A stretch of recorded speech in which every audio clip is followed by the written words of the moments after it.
நம்ம எவ்வளோதான் குட்டாக இருந்தாலும் இந்த உலகம் நம்மளை பேட் ஆக்குது. அங்கங்கே இந்த விசில் பறக்கட்டும்னு அந்த லிரிக் வரும்போதெல்லாம் ஃபீமேல் ஃபேன் வந்து விசில் அடிக்கிற மாதிரி தான் வச்சுருப்பாங்க. அதாவது இந்த படத்துக்கு முழுக்க டிஎஸ்பி தான் வந்து பண்ண வேண்டியதாக இருந்தது. ரொம்ப ஷார்ட் டைமாக கிடைச்ச டயத்தில் பண்ணிட்டு இருக்காங்க. ஏன்னா இந்த பாட்டு வந்து கேஜிஎஃப் பாட்டு கேட்குற மாதிரி இருக்கு. இந்த டூ ஃபன். நாமக்கல்ல திருச்செங்கோடு மெயின் ரோட் எர்ணாபுரத்துல இருக்கிற ஸ்பைரோ பிரைம் பப்ளிக் ஸ்கூல்ல +2 போர்டு எக்ஸாம்ஸோட சேர்த்து நீட் அண்ட் ஜேஇ கோச்சிங்கும் கொடுத்துட்டு இருக்காங்க. இனி கருணையெல்லாம் கிடையாது, வன்முறை தான். ரியல் ஓஜி சம்பவம். அதாவது இந்த ப்ரோமோ வந்து ஃபர்ஸ்ட் ரிலீஸ் ஆயிருந்துச்சு. என்ன நடக்க போகுது, அதாவது என்னடா செம்மையாக வந்து பண்ணிக்கிட்டு இருக்கிறாங்க, ஆதிக்கு என்னடா ஏகே அப்படின்னு கத்திக்கிட்டு இருக்கிறாரு. அதுவும் இல்லாமல் ஜிவி கொடுத்த அந்த ஒரு இன்ட்ரோவாக இருக்கட்டும், அந்த ஒவ்வொரு இடத்துலையும் வந்து ஏங்க ரியல் சம்பவம் ஓஜி சம்பவம் வெயிட்டிங் அப்படின்னு சொல்லிட்டு ஒரு ட்விட்டராக இருக்கட்டும், ஒரு இன்ஸ்டாகிராம்லேயும் அடுத்தடுத்து ஒரு வைப்பு கொடுத்துட்டு இருந்தாங்க. ஸோ நாளைக்கு வரப்போகுதுங்க அப்படின்னு சொல்லிட்டு ஒரு சின்ன ஒரு ப்ரோமோ வந்ததுக்கப்புறமா எல்லாருமே செம்மையாக இருக்குடா, அப்போ என்னடா நடக்க போகுது அப்படின்னு பார்த்துட்டு இருந்தாங்க. ரியல் ஓஜி சம்பவம் அப்படின்ற ஒரு இந்த பாட்டு வந்து பார்த்தீங்கன்னா ரொம்ப வருஷத்துக்கு அப்புறமா எனக்கு தெரிஞ்சு அஜித் சாருக்கு வந்து அது அப்படின்ற டைலாக் வந்து அஜித் சாருடைய ஃபேன்ஸ் எல்லாருமே வந்து சொல்லியிருப்பாங்க ஆஃப்டர் ரெட்டுக்கு அப்புறமா. ஆனால் மறுபடியும் அவங்க மனசுக்குள்ளே இந்த அதுன்ற டைலாக் இருந்தாலும் அதை வந்து வெளியே சொல்கிறதுக்கு வந்து இத்தனை வருஷம் ஆயிடுச்சுப்பா அப்படின்ற மாதிரி அங்கங்கே சொல்லிட்டு இருப்பாங்க. மறுபடியும் அந்த அதுன்ற டைலாக்கை வைபோட சொல்ல வைக்க போகிற ஒரு படம் அப்படின்னா எனக்கு தெரிஞ்சு குட் பேட் அண்ட் அக்லி தான். ஏன்னா இதிலே வந்து அது அப்படின்ற டைலாக் வந்து அங்கங்கே அது அப்படின்னு அந்த ஒரு டைலாக் வந்துருக்கு அஜித் சாரோட அந்த பேஸ் வாய்ஸில். முக்கியமாக வந்து பார்த்திங்கன்னா அந்த ஸ்டார்டிங் லிரிக்கே வந்து எப்பா நாங்கள் வந்துட்டோம்ப்பா, நாங்கள் வந்துட்டோன்னு சொல்லு அப்படின்னு அந்த டைலாக் இருக்குது பார்த்தீங்களா. அதுக்கு ஆப்டாக அந்த லிரிக்ஸை வந்து எழுதியிருக்கிறாரு விஷ்ணுவேடவன் வந்து நான் ரெடி தான் வரவா. விஜய் சார் நிறையா பாட்டு பாடியிருக்கிறாரு. ஓகே, விக்ரம் படத்தில் பாட்டு பாடியிருக்கிறாரு, எல்லாம் ஓகே தான்.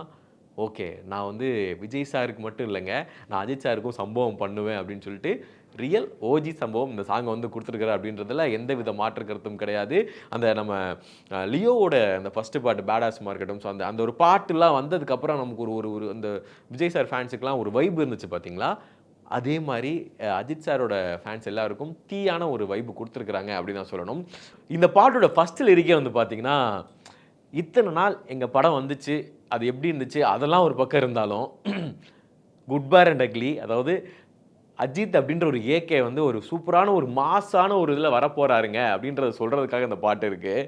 திரையரங்கம் செதறட்டும், இவன் பேர் முழங்க கலக்கட்டும், பொடுசுங்கெல்லாம் கதறட்டும், விசில் பறக்கட்டும் அப்படின்னு சொல்லும்போது பொடுசுங்க அப்படின்னா இத்தனை காலங்களாக வந்து அவரோட அந்த 2K கிட்ஸ் அவங்க நான் அஜித் ஃபேன்ஸாக கூட இருக்கலாம். ஸோ அஜித் சார் பற்றி இப்போ ரீசெண்டாக வந்த படங்கள் மூலமாக அவர் என்னப்பா அப்படின்னு பேசினவங்களா இருக்கட்டும், அவங்க எல்லாரும் பார்த்துட்டு செதறட்டும் கதறட்டும் பதறட்டும் அப்படின்ற ஒரு லிரிக்கில் வந்து கொடுத்துருக்கிறாரு. நம்ம எவ்வளோதான் குட்டாக இருந்தாலும் இந்த உலகம் நம்மளை பேட் ஆக்குது. அந்த கிளிம்ஸ்லேயே அந்த டைலாக் வந்து அவ்வளோ நல்லா இருக்கும். இந்த பாடோட கேட்கும்போது ஓகே, அஜித் சார் வந்து இந்த படத்தில் வந்து ஆரம்பத்தில் குட்டாக இருந்துட்டு, இல்லைனா ஃப்ளாஷ்பேக்கில் வந்து பேடாக இருந்துட்டு குட்டாக இந்த மாதிரி சம்திங் எல்ஸ் ஏதோ அந்த 3 கேரக்டர், ஸோ அதுதான் வந்து இருக்க போகுது அப்படின்றது தெரியுது. அண்ட் மெயினாக வந்து ஒரு லிரிக் வந்து அதில் வந்திருக்கும், முறைச்சவன்லாம் சவப்பிட்டியை ரெடியாக்கி பத்திரமா பார்த்துக்கணும். இது வரைக்கும் அஜித் சாரோட படங்கள் பார்த்துட்டோ இல்லை ரீசெண்டாக வந்த படங்கள் பார்த்துட்டோ நீ என்ன வேணால் வந்து நெகட்டிவ் ரிவ்யூ கொடுத்து என்ன வேணால் கொடுத்துக்கோங்களா, நீங்கள் உங்கள் எல்லாத்துக்கும் வந்து பார்த்தீங்கன்னா சவப்பட்டி ரெடியாக வச்சுக்கோங்க. அதுக்கு மேலே நீங்கள் வந்து இன்னொரு லிரிக் வந்து இருக்கும், அதுக்கு மேலே நீ சீண்டி பார்க்கணுன்னா சாமியை வேண்டிக்கோ அப்படின்னு ஒரு லிரிக்காக இருக்கும். அதுவும் இல்லாமல் வருத்தமெல்லாம் போகட்டும், இனி ஒரு கெத்து தான் வெறித்தனம் தான் அப்படின்ற ஒரு லிரிக்காக இருக்கும். இது எல்லாமே மாசாக இருக்குது அப்படின்னு சொல்லணும். முக்கியமாக அந்த பாட்டில் வந்து ஒரு ஃப்ரேம் வருதுங்க நடுவில். இப்போ கரண்ட் லுக்கில் இருக்கிற அஜித் சார் அந்த சுற்றி வந்து பார்த்திங்கன்னா எல்லாருக்கும் பிடிச்ச, அதாவது அந்த ஒரு அஜித் சாரோட ஆர்க்கா, அந்த அஜித் சாரோட கேரக்டர் ஆர்க்கா, அந்த ஒவ்வொரு கேரக்டரும் பிடிக்கும்னு சொல்ல பார்த்தீங்களா. அசல், வேதாளம், அப்புறம் வந்து தீனா, அட்டகாசம், என்ன இருந்தாலும் அந்த ஃபர்ஸ்ட் ஆஃப் வர அஜித் சார். ஸோ இது எல்லாம் பார்க்கும்போது நமக்கு ஏதோ ஒன்று பண்ணுது அப்படின்னு சொல்லி, முக்கியமாக ரெட் அஜித் அப்படி அந்த கை அது. ஸோ அது எல்லாமே வந்து ஒரு அஜித் சாரோட ஃபேன் கையில் ஒரு படம் போச்சுன்னா அவர் வந்து எப்படிலாம் அவர் வந்து நமக்கு வந்து இங்கே பாருங்கடா உங்களுக்கு தாண்டா அந்த படம் அப்படின்னு சொல்லிட்டு இறங்கி கொடுப்பாரோ அந்த அளவுக்கு ஆதிக் கொடுத்துருக்கிறாரு அப்படின்றது இந்த பாட்டின் மூலியமா தெரியுது. நிறைய பேர் வந்து இந்த அன்பானவன் அடங்காதவன் அசராதவன் இந்த படத்தை பற்றி ஆதிக்கு வந்து நிறையா வந்து இந்த அப்படி அப்பா இதுக்கு முன்னாடி ஒரு படம் வந்துச்சுப்பா அந்த படம் ஓடிச்சா அப்படின்னு பேசுகிறாங்க. ஈவன் அன்பானவன் அடங்காதவன் அசராதவனில் அந்த ஒரு வரும் டான் டான் டான் டட்டாரா டட்டான் டான், இன்னும் வந்து அதுக்கு எத்தனையோ ஃபேன்ஸ் இருக்கிறாங்க. ஸோ அதனால் அந்த படத்தை வந்து யாரும் வந்து எதுவும் சொல்லக்கூடாது அப்படின்றது தான் அந்த ஒரு சின்ன ஒரு ஃப்ரேம் வந்து போதும் அப்படின்னு தான் சொல்லணும். அண்ட் இன்னொன்று வந்து இந்த பாட்டோட வந்து இந்த லிரிக் வந்து ஸ்டார்ட் ஆகும் வந்து பார்த்தீங்கன்னா, அங்கங்கே இந்த விசில் பறக்கட்டும்னு அந்த லிரிக் வரும்போதெல்லாம் ஃபீமேல் ஃபேன் வந்து விசில் அடிக்கிற மாதிரி தான் வச்சுருப்பாங்க. அதாவது பார்க்கும்போது தெரியுது அந்த ஷேடோ ஷாட் வந்து பார்க்கும்போது ஒரு ஃபீமேல் ஃபேனுக்கான ஒரு இது தான். ஏன்னா ரீசெண்டாக அஜித் சாருடைய அந்த FDFஸ்லாம் பார்த்துருப்போம். ஃபீமேல் ஃபேன்ஸ் அவருக்கு வந்து எந்த அளவுக்கு ஏகே அப்படின்னு கத்திக்கிட்டு எவ்வளோ வைபில் வந்து இருந்திருப்பாங்க அப்படின்னு சொல்லிட்டு.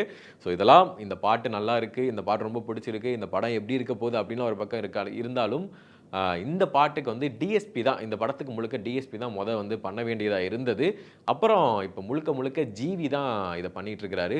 ரொம்ப ஷார்ட் டைமாக கிடைச்ச டயத்தில் பண்ணிகிட்டு இருக்காங்க. ஏன்னா ஆல்ரெடி ஒருத்தவங்க பண்ணலாம் அப்படின்னு ரெடி பண்ணியிருக்கும் போது இந்த டைம் கொடுத்துருப்பாங்க. பட் இல்லை ஜிவி, இந்த படம் இப்போ இத்தனை நாள் வரணும், ஆல்ரெடி வந்து லேட் ஆகிருக்கு, ஃபேன்ஸ் ரொம்ப காத்துட்ருக்குறாங்க, இதை கண்டிப்பாக வந்து ஒரு நல்லா கொடுக்கணும் அப்படின்றதுக்காக ரொம்ப ஷார்ட் டைமில் இவ்வளோ குவாலிட்டியாக ஒரு நல்ல ஒரு இதாக வந்து கொடுத்துட்ருக்குறாங்க. இதை பார்த்து எனக்கு ரொம்ப பிடிச்சிருக்கு. ஐ மீன் ஆடியன்ஸ் நிறைய பேர் கமெண்ட்ஸ் நல்லா செம்மையாக இருக்குது, சூப்பராக இருக்குது அப்படின்னு சொல்லிட்டு இருக்காங்க. இன்னொன்று என்னென்னா, ஐ மீன் எப்பயும் ஒரு பாசிட்டிவ் வந்து ஒரு 99% தான், 1% பேசுகிறவங்க பேசுவாங்கன்னு. ஸோ அதுக்கு என்ன சொல்கிறாங்கன்னா, இந்த பாட்டு வந்து கேஜிஎஃப் பாட்டு கேட்குற மாதிரி இருக்குது. அந்த டூ ஃபன் ஐ மீன் அந்த சவுண்டு இருக்குல்ல, அந்த கத்துறது, ஸோ அதெல்லாம் பார்க்கும்போது கேஜிஎஃப் மாதிரி இருக்கட்டுங்க, இருந்துட்டு போட்டுங்க. இது எங்களுக்கு பார்க்கும்போது அஜித் சார் இப்படி பார்க்கும்போது செம்மையாக இருக்குது. எங்களுக்கு ஏதோ ஒரு ஃபீல் வந்து கிடைக்குது அப்படின்றது தான். அந்த சும்மா டீசர் கட்டை பார்த்துட்டு எல்லாருமே வந்து இதை வச்சு நாங்கள் 10 வருஷம் நாங்கள் நிம்மதியாக இருப்போங்க அப்படின்வாங்க. அது மட்டும் இல்லை, இன்னும் இந்த படமும் வந்து செம்மையான ஒரு இது கொடுக்க போகுது அப்படின்னு தான் சொல்லணும். அண்ட் மெயினாக வந்து கமர்ஷியல் ஹிட் அஜித் சாருக்கு வந்து பார்த்தீங்கன்னா எல்லாருக்குமே அந்த படங்கள் பிடிக்கும். ஆனால் அதிகமாக நான் அஜித் ஃபேன்ஸுக்கும் ரொம்ப பிடிச்ச ஒரு கேரக்டர்னா மங்காத்தா விநாயக் தான். ஸோ அந்த கேரக்டர் வந்து பார்த்தீங்கன்னா அப்புறமா எனக்கு தெரிஞ்சு இந்த படம் வந்து மோஸ்ட் ஆஃப் த ஆடியன்ஸ் நான் அஜித் ஃபேன்ஸாக இருக்கட்டும், எந்த ஃபேனாக இருக்கட்டும், அவங்களுக்கு குட் பேட் அண்ட் அக்லி பிடிக்கும் அப்படின்றதுல எந்த வித மாற்று கருத்தும் கிடையாது அப்படின்றது. இந்த பாட்டுக்கு எனக்கு தெரிஞ்சு விஜய் சார் ஃபேன்ஸாக இருக்கட்டும், யாராக இருக்கட்டும், இந்த நான் அஜித் சாரோட ஃபேன்ஸ் இந்த வீடியோ பார்த்தீங்க அப்படின்னா இந்த பாட்டு உங்களுக்கு எந்த அளவுக்கு உங்களுக்கு பிடிச்சது, ரிலேட் ஆச்சு அப்படின்றத கமெண்ட்டில் வந்து சொல்லுங்கள் தாராளமாக. ஸோ இதுதான் இந்த பாட்டு தரமான ஒரு சம்பவம் வந்து ஏகேக்காக, அதாவது நமக்காக ஆதிக்கு வந்து கொடுத்துருக்கிறாரு வித் அஜித் சார் அப்படின்னு தான் சொல்லணும். ஸோ தரமான ஒரு ஓஜி சம்பவக்காரன் அப்படின்ற ஆதிக்கு வாங்குறதுக்கான வாய்ப்புகள் இருக்குது. ஸோ உங்களுக்கு இந்த பாட்டு எந்த அளவுக்கு ஒரு ஃபீல் கொடுச்சு அப்படின்றத கீழே கமெண்ட் பாக்ஸில் போட்டு விடுங்கள். நன்றி, வணக்கம்.